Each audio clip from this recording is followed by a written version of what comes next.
Back on CBS Sports HQ, our coverage from Oak Hill continues, where Brooks Koepka made hay on Saturday. Moving day, not many moves were made, but Koepka, another round of the day, matches the round of the week, which belonged to him. And Bryson DeChambeau on Thursday, a 4 under 66, 5 birdies, a lone bogey. And speaking of being alone, he stands alone at the top, looking for his 5th major championship.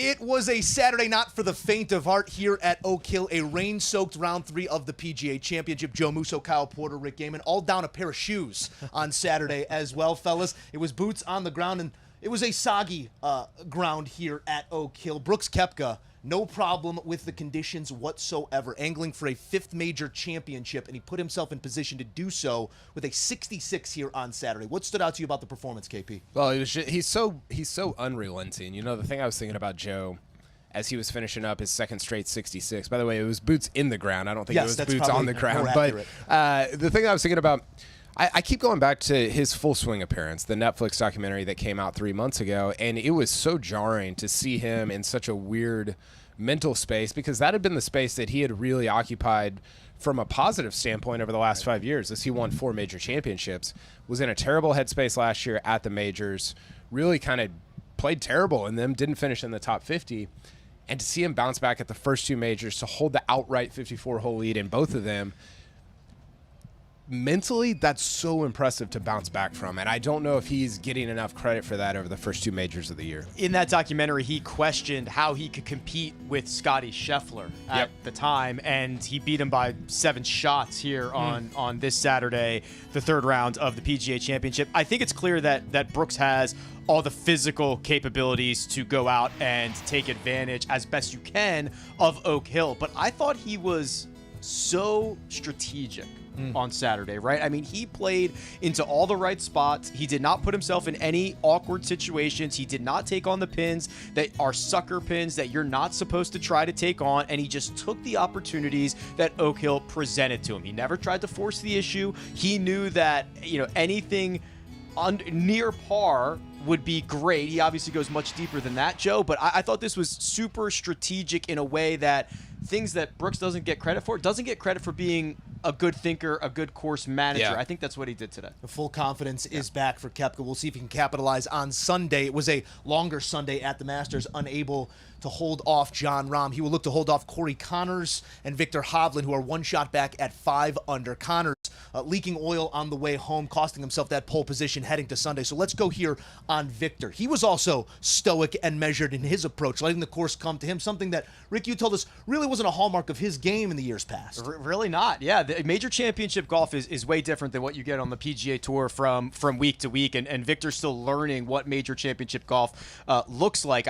We were talking to him when we were following him out there, Joe. He's got a couple of new shots in the bag. You know, he plays a couple of these spinny bunker shots where they take 3 hops and then they just slam on the brakes and sit down. It's awesome. It's not a shot he had 2 months ago, right? And putting that into the arsenal, along with the way he's already striking, you know, we're through 3 rounds. He's gained over 10 strokes on approach. There have only been 3 instances of a guy gaining that many strokes in a single event this season. We're only through 3 rounds, right? Jon Rahm, 11.92. That's the most in his win at Riviera. So it should put into perspective how well he is hitting it. Yeah, Hovland, I think it's interesting, Joe, because Hovland and Brooks have both been in the final pairing at the last 2 majors. So Hovland, you go back to last year's Open Championship, he was in the final pairing with Rory, obviously kind of faded there. And then Brooks in the final pairing with Jon Rahm at the Masters, he faded there. I think that's an unbelievable shot. I think one of those 2 guys is going to win this golf tournament, and I'm fascinated to see this sort of intellectual warfare is probably taking it too far, but this sort of intellectual battle that they kind of undergo on Sunday. Because I mean, Brooks said this to Amanda Renner on the CBS broadcast afterwards. Said, "I learned some stuff from the Masters.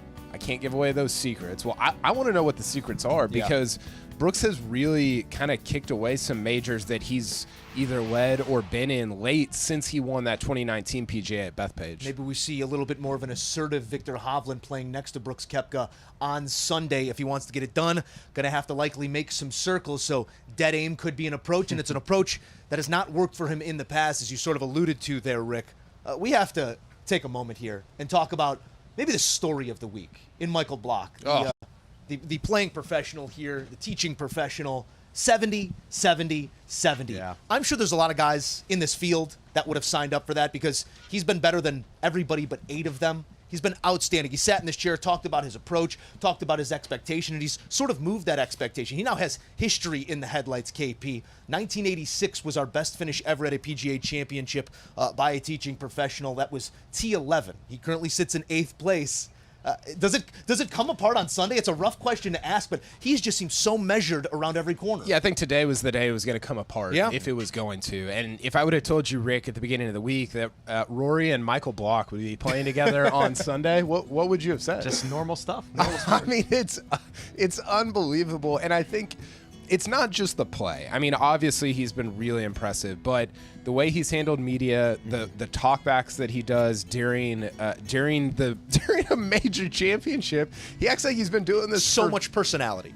40 years, and he just is jumping into it. He's clearly having kind of the week of his golf life, and I don't know that anybody is going to get as much love and support on Sunday as he is. You know, one thing, Sean Martin pointed this out, he's playing to get in the Masters, right, Rick? If he finishes, I believe it's the top 4 or 6 get into Augusta for 2024, depending on where you finish in the PGA Championship. So he's got a lot at stake. I don't know that he's going to win the tournament, but he's got a lot at stake still on Sunday. Well, I'm glad you mentioned, Joe, the historical aspect of this. You know, this PGA of America, right? The opportunity to allow the PGA club professionals to play their way in. I mean, it's very similar to the history that amateurs have around the Masters. And imagine an amateur being tied for 8th after 54 holes at the Masters. That's kind of where we're at here. And I like what you mentioned, KP, how he has kind of just embraced the whole thing. He told us here that in previous PGA championships, he tried to just be completely in the moment and not talk to anybody and not really sign any autographs and almost took it too seriously. And that's not his DNA. It's not his vibe. He likes to be out there talking and chatting with the fans and mixing it up and doing all that stuff. And he's leaning into it this week. And oh, by the way, the game's pretty darn sharp. We should get Rick to just walk with him for his entire round on Sunday. Just lean in with the microphone. He is a showman. He would not be scared of that microphone. We'll see how he fares on Sunday with that sort of pressure bearing down on him. But let's get back to the fact of the matter, and let's let history heed warning here. Last year, our PGA champion sat 7 shots back heading into the final round. Justin Thomas, our eventual winner. So I pose the question here, Kyle. How many players are really in this competition? Are you willing to go out on a limb and draw that line somewhere? Yeah, I think it's probably 5. Okay. I think if you go back, I don't know if we can pull the leaderboard up, but if you go back, you know, Rory's at 1 under. I don't think it goes past that. Honestly, like if I'm really like forced to pick here, I don't know that it goes past the top 2 between Brooks Koepka and Victor Hovland. I know that Corey Connors is up there as well. I don't think he's going to win the golf tournament. Joe, I think either Brooks, Victor, Bryson, Scotty Scheffler, or Rory McIlroy wins this golf tournament. So I wouldn't go past the -1s there. I don't think there's any way. I mean, it's just the caliber you have at the top of this leaderboard is much different than the caliber we had this time a year ago. And like you said earlier today, Brooks Koepka ain't Mito Pereira going into the final round. Yeah, five's the number here. Sorry to Corey Connors. Sorry to Justin Rose, who's still working on the range behind us right now. But this is a big boy championship with big boys at the top. And it's going to take, I mean, I agree with Kyle here. Brooks or Victor own a lot of the win equity. But the guys further back, Scheffler, Bryson, and of course Rory McIlroy, if they have that ceiling day, if they have that ceiling Sunday, they can beat anybody in the world. What's the 65?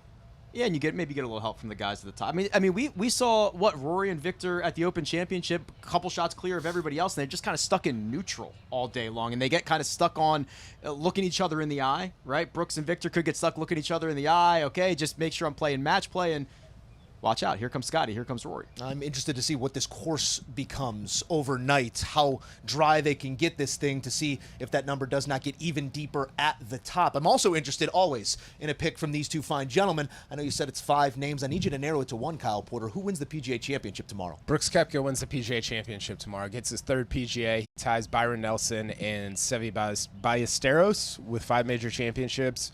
There's only been 19 guys that have won 5 major championships, so he would become the 20th, which would be a pretty historic ending to a pretty great championship so far. It would be pretty sick. It's a tough spot for me. Scotty Scheffler's been the pre-tournament pick. He's been the pick after every single round. He's still in the top 5, so it feels kind of dorky to get away from that. So I'll stick with Scotty, but Victor. It feels like there might be something out there. We'll see if he can look in the eye of Brooks Koepka and get his first major championship. Our coverage from the PGA Championship will roll on Sunday, and final round action coming your way 1 Eastern time on CBS and streaming on Paramount Plus. Join us pre-round action right here on CBS Sports HQ.